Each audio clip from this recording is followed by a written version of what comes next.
तो पहले से खैर वो 5 सीटें जीते हुए थे, लेकिन जब दोबारा चुनाव हुआ 2000 अभी पिछले साल, तो वो 5 सीटें वो वाली दोबारा से जीत गए। लेकिन जिन सीटों पे चुनाव लड़े उनमें 23 सीटों पर एनडीए को सबसे ज्यादा बढ़त मिली।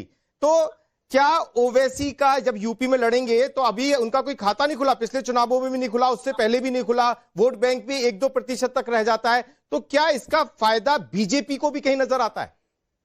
नागर साहब, मुझे लगता है ओबीसी चुनाव लड़े होंगे वहां पर। बिहार में कुछ सीटों में कितना बता रहे हैं अब, 23 सीटों पर चुनाव लड़े और बीजेपी जीत के आई है 205। अब सोचिए ना, बाकी सीटों पे तो सामने पे लड़ रहे थे ना ये, और अखिलेश यादव जी भी जाकर के वहां प्रचार कर रहे थे, कह रहे थे हरा दो मोदी को, और योगी जी यहाँ रहे, यहाँ से फ्लॉप करके भेज दो। तो वहां की जनता ने योगी जी का क्या प्रभाव है, बिहार की जनता ने ये दिखा दिया। समाजवादी पार्टी के नेता भी वहां प्रचार कर रहे थे, उन सीटों पे जमानत जब्त हो गई आरजेडी के उम्मीदवारों की। उन्होंने बता दिया कि किसके साथ बिहार की जनता और उत्तर प्रदेश के अंदर क्या होने वाला है। यहाँ योगी चाहिए, तपस्वी चाहिए, त्यागी चाहिए, ईमानदार चाहिए, और सुख शांति से जीवन यापन पाठशाला खोलनी है, झूठ का नैरेटिव खोलना है। अरे भाई झूठ की पाठशाला खोलनी है यूपी में। किसको बिठा दिया भाई? कहां से पकड़ लाए इनको?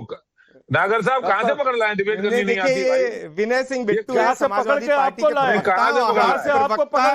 भाई, एक राइट है बोलने का। विनय सिंह, अभी मैं आपके पास आता हूँ, डिबेट कैसे की जाती है सीखे भाई। राजेश चौधरी जी को बात पूरी करने दीजिए। इनको कहां से लाए? नए प्रवक्ता बने हैं। अरे तमीज आप सीखो, प्रवक्ता बने आप मत। अरे तो भैया बीच में नहीं बोलते,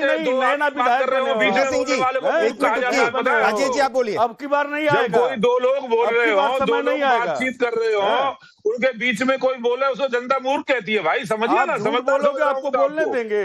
मैं तो आपको समझ रहा हूँ कि आप समझदार व्यक्ति होंगे। मूर्ख तो आप बना रहे हो पूरे। एक मिनट, मूर्ख राजेश जी ऐसे शब्दों का इस्तेमाल मत कीजिए, आप बात रखिए ताकि जो लोग यूपी के आपको देख रहे हैं वो समझ पाए कि 2027 के अंदर क्या होने वाला है। धैर्यपूर्वक सुनिए। एक योगी है, तपस्वी है, त्यागी है, ईमानदार है, देश और प्रदेश की जनता की सेवा में 24 घंटे समर्पित होकर के काम करना है। बीच में बोलिए भाई जी। अरे भाई लगातार पराजित कर रहे हैं ना आपको। अखिलेश यादव की कोई क्वालिफिकेशन नहीं है। अखिलेश जी सारे चुनाव हारे। मुलायम सिंह यादव जी की कमाई पर एक बार मुख्यमंत्री बने हैं, केवल एक बार मुलायम सिंह जी ने बनाया था।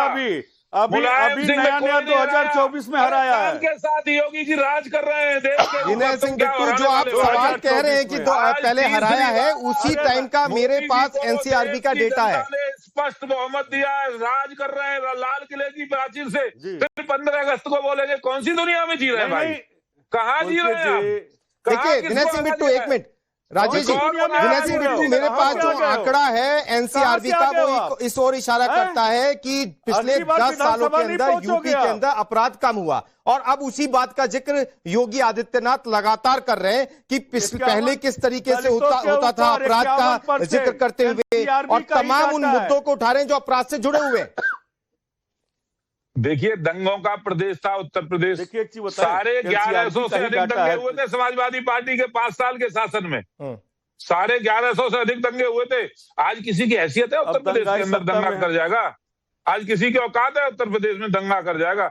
जालीदार टोपी पहनकर, छोटे भाई का पजामा, बड़े भाई का कुर्ता पहनकर, छुरा हाथ में लेकर के सड़कों पे आ जाते थे।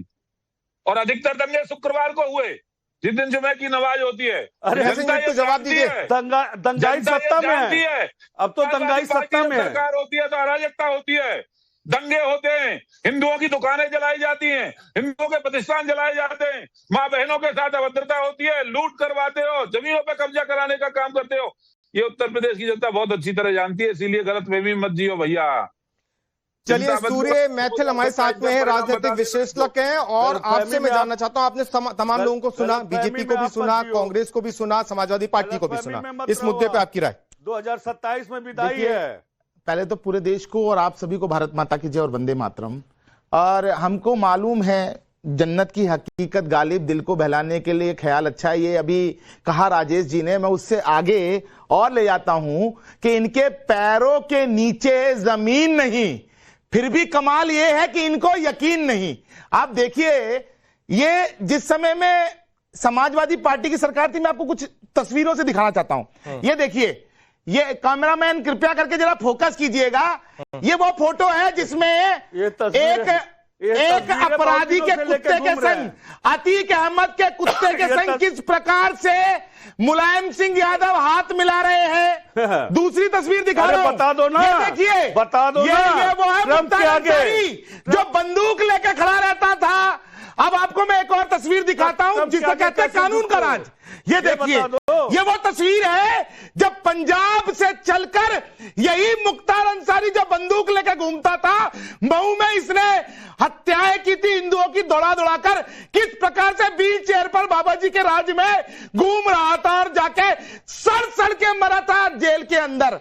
तो ये जो अपराधियों का काल योगी आदित्यनाथ है ना, उनसे ये सारे के सारे कांपते हैं। देखिए, ये जब चुनाव था तब ये इस प्रकार से टोपी पहन कर इफ्तारी करते थे, और आज जब देश की जनता जागी हुई है, उत्तर प्रदेश में एक तपस्वी योगी त्यागी मुख्यमंत्री है, इसलिए आज ये रामनामी ओढ़कर और बड़े मंगल पे भंडारा भी करते हैं, टीका लगाते हैं और हनुमान बोलने वाला व्यक्ति तपस्वी हो। आरोप समाजवादी पार्टी पे लगे, तस्वीरें आपने दिखाई, क्या जवाब दे सकते हैं इन तस्वीरों का कि अपराधी इतने बुलंद क्यों नजर आते थे उस समय, हाथों में हथियार लेके फोटो कैसे खिंचवा लेते थे, और इस तरीके का माहौल क्यों था? विनय सिंह बिट्टू,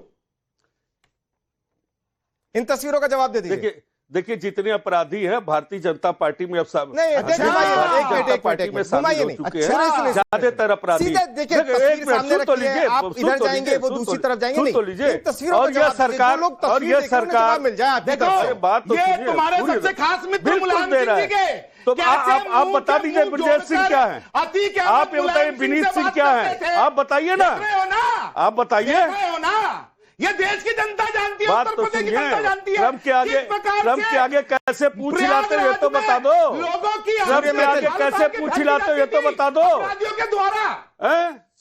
चलिए आप बोलिए, विनय सिंह बिट्टू बोलिए, आप सूर्य मैथिल आप भी रुकिए अभी जी। अगर हमें बोलने का समय, जी आप बोलिए, मैं आपको समय दे रहा हूं, इसीलिए मैं चाहता हूं कि आप इन तस्वीरों को बताएं कि तस्वीर क्यों। बिल्कुल बताइए विनय सिंह, झूठ का पुलिंदा गढ़ा जा रहा है। जिस तरह से योगी आदित्यनाथ जी महाराज ने कहा कि नमाज जो है हनुमानगढ़ी के सीढ़ियों पे हुआ, इन्हीं के सांसद ने कहा, इन्हीं के सांसद ने कहा ये झूठ है, ये झूठ था, ये झूठ था। मैं इसी से आगे बढ़ रहा हूं। और रही बात अपराधी क्या, इनके यहाँ नहीं है, विनीत सिंह क्या है, धनंजय सिंह क्या है, कौन है, आप कौन से अपराधियों को आप बख्शे हुए हो, आप बताइए, तो आप बताइए ये अपराधी नहीं है कि भारतीय जनता पार्टी में जितने भ्रष्टाचारी और जितने अपराधी हैं सबको ये देखिए, ये सब प्रोपोगंडा, ये सब प्रोपोगंडा है। बिल्कुल बिल्कुल गलत है, बिल्कुल गलत है, बिल्कुल गलत है, ये दो बिल्कुल गलत है। ये मुख्तार अंसारी सूर्य दिखा रहे हैं, ये देश ने देखी है। अच्छा, मैं आपके पास आता हूं, वरुण पुरोहित हमारे साथ में है। वरुण जी, कांग्रेस क्या देखती है, क्या समाजवादी पार्टी की तस्वीरें जब सामने आती हैं तो डिफेंड करना मुश्किल हो जाता है कि नहीं?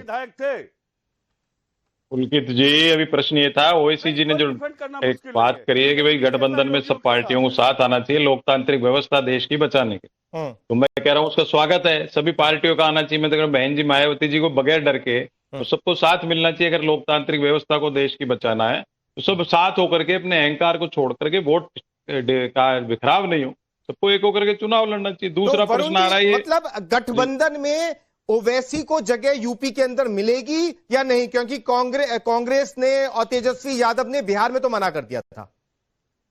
बिहार की स्थिति अलग थी, यूपी की में जगह मिलेगी, साथ में गठबंधन मिलेगी, बिल्कुल मिलेगी, सब साथ में बैठ के डिस्कशन करेंगे। और ओवैसी साहब भी आना चाहेंगे, मैं तो बहन जी के लिए भी कह रहा हूँ वो भी आना चाहेंगे, तो सब चर्चा करेंगे कि आपकी सीट शेयरिंग होगी। बिल्कुल होगी। लोकतांत्रिक व्यवस्था को बचाने के लिए जो जो पार्टी, जो छोटा हो बड़ा दल हो, आना साथ चाहेगा, उसको सबको साथ लिया जाएगा। राजेश चौधरी बड़ी बात कह रहे हैं वरुण पुरोहित कि AIMIM के साथ गठबंधन होगा। हालांकि अभी कोई बड़ा किसी बड़े नेता ने इस बात की घोषणा नहीं करी है, लेकिन कांग्रेस के प्रवक्ता कह रहे हैं। देखिए, दो बातें हैं नागर साहब इसमें। कांग्रेस के प्रवक्ता किस ऑथेंटिसिटी से कह रहे हैं ये तो ये जानते होंगे। कांग्रेस ने समाजवादी पार्टी को बताया था मध्य प्रदेश के अंदर हम आपके साथ समझौता करेंगे,